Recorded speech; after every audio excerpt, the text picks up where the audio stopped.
하나님의 말씀 누가복음 1장에 26절부터 38절까지입니다.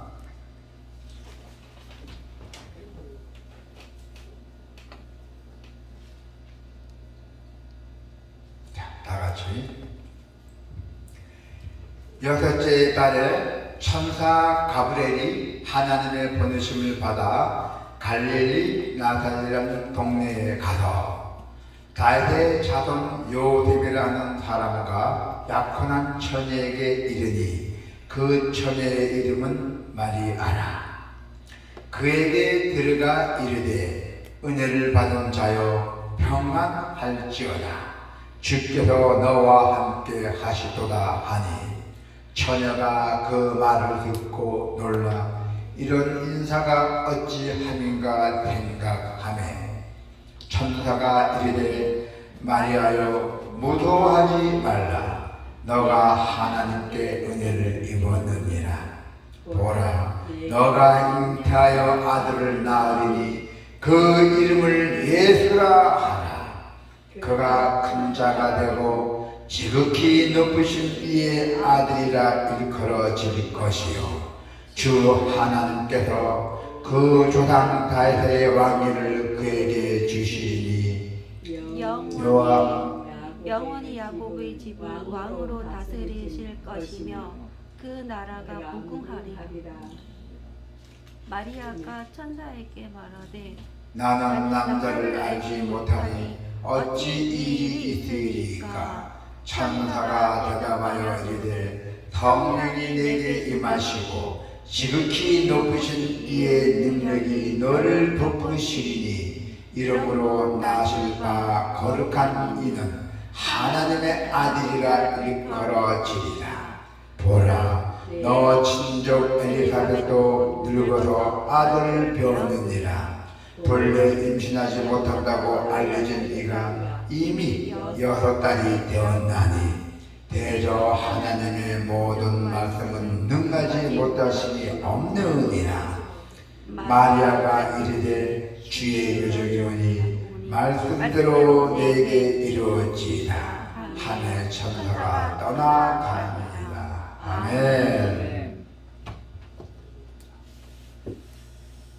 오늘 하나님의 말씀을 보면은 말씀에 아멘으로 응답하기 어려울 때가 있습니다. 우리는 그걸 반드시 고쳐나가야 됩니다. 여러분들께서는 주님의 말씀에 순종하기 위해서 은혜의 영역으로 나아가야 한다는 것이죠.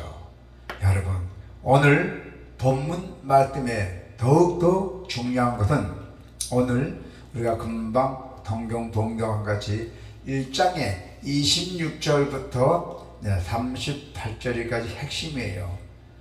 그래서 예수님 탄생에 관한 예고, 그리고 계산하죠. 그리고 역시 요한의 경우와 마찬가지로 구약의 예언이 성취된 것이에요. 요한이 보면 나와 있죠. 구약에 성취된 것입니다. 그런데 앞으로 12월 25일이 다음 달이잖아요. 여기 주목할 것은 엘리사벳의 축복, 그리고 마리아의 찬양으로 이어지는 오늘 본문은 예수님의 신성과 인성을 분명히 증거하는 것입니다. 그리고 1장의 26절부터 38절은 예수님은 약혼자 요셉과 육체적 관계를 갖기 전에 동정녀 마리아에게서 탄생하셨다는 것이죠. 34절에 보니까 마리아가 천사에게 말하되 나는 사내를 알지 못하니 어찌 이 일이 있으리까. 천사가 대답하여 이르되 성령이 내게 임하시고 지극히 높으신 이 능력이 너를 덮으시리니 이름으로 나실 바 거룩한 이는 하나님의 아들이라 일컬음지리라 했어요. 이 말씀은 우리 인간 출생에 보면은 일반 법칙을 초월한 전지전능하신 하나님의 초자연적인 역사예요. 역사. 어떻게 아들을 낳는 얘기죠. 무엇 때문에 예수님은 동정녀 마리아에게 나셔야 했을까요? 무엇 때문에? 인류의 죄를 대속하기 위해선 그 자신이 인간이어야 하면서도 하나님의 공의를 충족시키기 위해선 아담의 원죄를 물려받지 않는 분이시기 때문입니다. 우리는 태어날 때 아담의 원죄로 죄를 짓고 나왔잖아요. 에덴 동산에서 아담이 죄를 졌잖아요. 이브와. 그래서 예수님께서는 아담의 원죄를 물려받지 않는 분이시기 때문에, 자, 여러분, 하나님의 말씀에 반드시 우리가 순종해야 돼요. 순종하면서 아멘으로 답하셔야 됩니다. 하나님이 말씀하시면은 우리 성도 여러분께서는 아멘으로 응답하며 순종해야 된다는 것입니다. 그러나 때로 선뜻 순종하기가 힘든 말씀이 있습니다. 상식과 경험을 뛰어넘기 때문이죠. 그래서 오늘 본문은 우리의 모든 것을 다 아시고 섭리하시는, 우리가 전지전능히 하신 하나님의 말씀에 순종할 때 우리가 기대할 수조차 없었던 하늘의 큰 축복을 누림을 우리는 누릴 수가 있다는 것입니다. 아멘. 자, 그래서 은혜를 더욱더 사모하라 했어요. 은혜. 우리는 하나님의 말씀을 듣기를 원하고 있잖아요. 그리고 주님이 말씀하시면은 우리는 반드시 순종해야 한다는 것을 인정해야 합니다. 그러나 주님은 우리가 만반의 준비를 갖춘 상황에만 오시지 않습니다. 해를 찌르는 것 같은 만남이 있어요.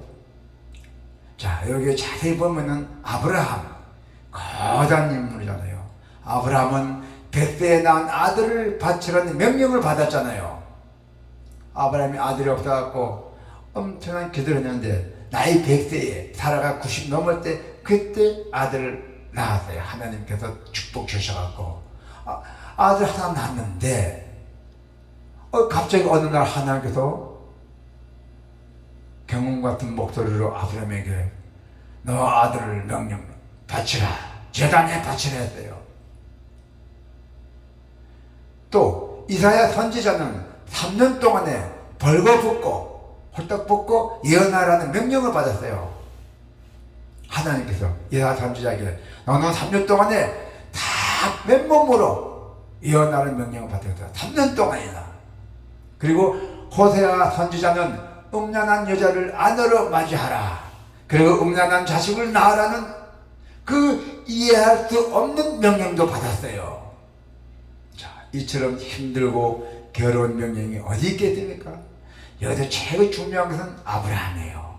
아브라함이 100세 때 낳은 그 아들 하나를 하나님께서 제사에 넣고 바치려 했더니, 옛날 제사는 다 칼로 목을 따고 피를 다 땄잖아요. 짐승을. 얼마나 아브라함이 괴롭혔습니까? 이 31절에 보니까 뭐가 나와 있어요? 보라, 너가 잉태하여 아들을 낳으리니 그 이름을 예수라 하라 했잖아요. 31절에 보니 요셉과 약혼한 마리아도 남자를 알지 못하는 상태였어요. 남자를 알지 못한 상태에서 아이를 잉태하고 낳을 것이라는 그 너무나 아주 비상적인 당혹스러운 말씀을 들었잖아요. 마리아가 일을 하고 있는데, 그런데 그녀의 결론은 뭡니까? 말씀대로 내게 이루어질지어다 했어요. 말씀대로. 38절에 보니까, 자, 보라, 너 친정, 38절이죠. 마리아가 이르되 주의 여정이오니 말씀대로 내게 이루어지어다 하며 천사가 떠나가리라 했어요. 천사가 내려와서 마리아에게 알려줬던 것이에요. 그래서 마리아는 이처럼 이해할 수가 없었고 아주 부담스럽기만 했어요.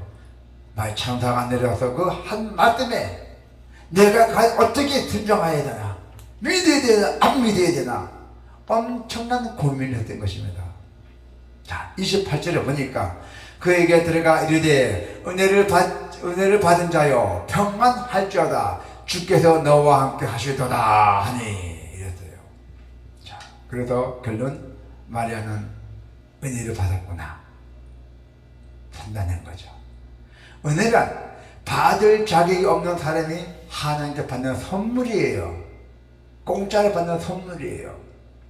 하나님은 마리아에게 주권적으로 은혜를 부어주셨어요.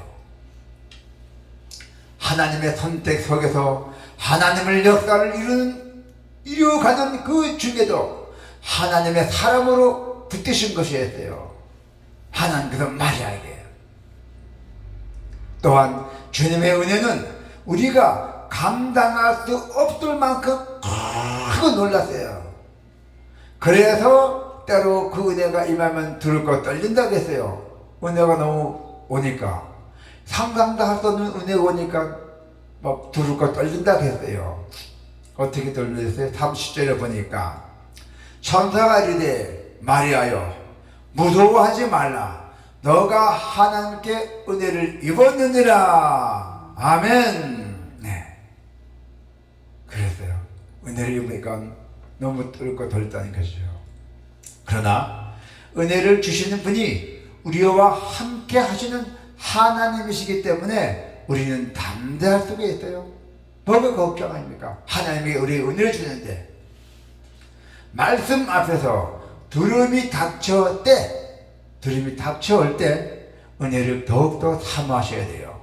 어려운 일이 있을 때 우리는 하나님의 은혜를 더욱더 사모하라는 말씀입니다.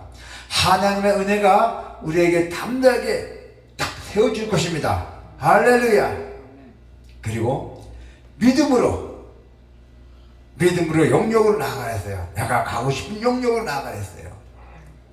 유대인의 결혼은 풍습은 이렇게 했어요. 유대인의 결혼 풍습은 어떤가 하냐면은 신랑이 신부의 집에 지창금을 보내고, 그 다음에 신부와 12살에서부터 14살쯤 돼서 약혼을 한답니다. 그리고 약혼 후에 1년쯤 지나서 결혼을 하게 돼 있어요. 따라서 마리아는 결혼을 준비하는 예비 신부의 기간을 보내고 있었던 것입니다. 그런데 하나님의 천사는 결혼도 하지 않는 여자에게 아들을 낳으라고 하는 그것이 바로 은혜예요. 은혜를 입은 것입니다. 얼마나 놀라운 은혜예요. 상상도 할 수 없는 은혜를 입었잖아요. 결혼을 해서 요셉이 아들을 낳는다는 이야기가 아닙니다. 결혼해서 요셉이 아들 낳는 것이 아니고 도무지 이해가 할 수가 없잖아요, 세상에. 그래서 우리는 그렇습니다. 하나님의 은혜는 무궁무진하다 했어요. 자, 은혜는 우리가 보고 듣고 체험을 해서 아는 영역에만 있는 것이 아닙니다. 은혜는 때로 우리가 알지 못하는 믿음의 영역으로 우리를 인도하고 있어요. 제가 그랬잖아요. 무신론자가 믿음으로 영역으로 인도했잖아요. 인도 어떻게 어디를 인도했어요? 신학교를 운동했잖아요. 백석대학교 대학원에. 그걸 인도를 해서 나를요. 내가 그 학교를 어떻게 가래요? 쌩 깜짝대. 그래 나도 모르게 그래 갔어요. 전화도 했고 발걸음 불러가는 거예요. 나도 모르게. 네, 그게 바로 은혜였어요. 그걸 내가 깨달았잖아요. 자, 그래서 마리아가 알고 있는 지식과 자기 경험 속에서 남자를 알지 못하는 가연히 그녀가 아들을 낳는다는 것은 있을 수 없는 일이죠.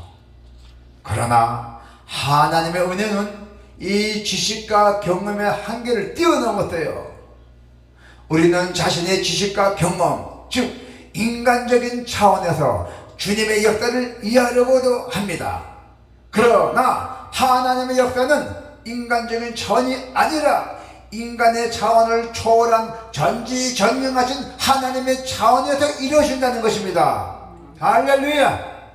그래서 은혜는 믿음으로만 정확하게 해석될 수 있다는 것이에요.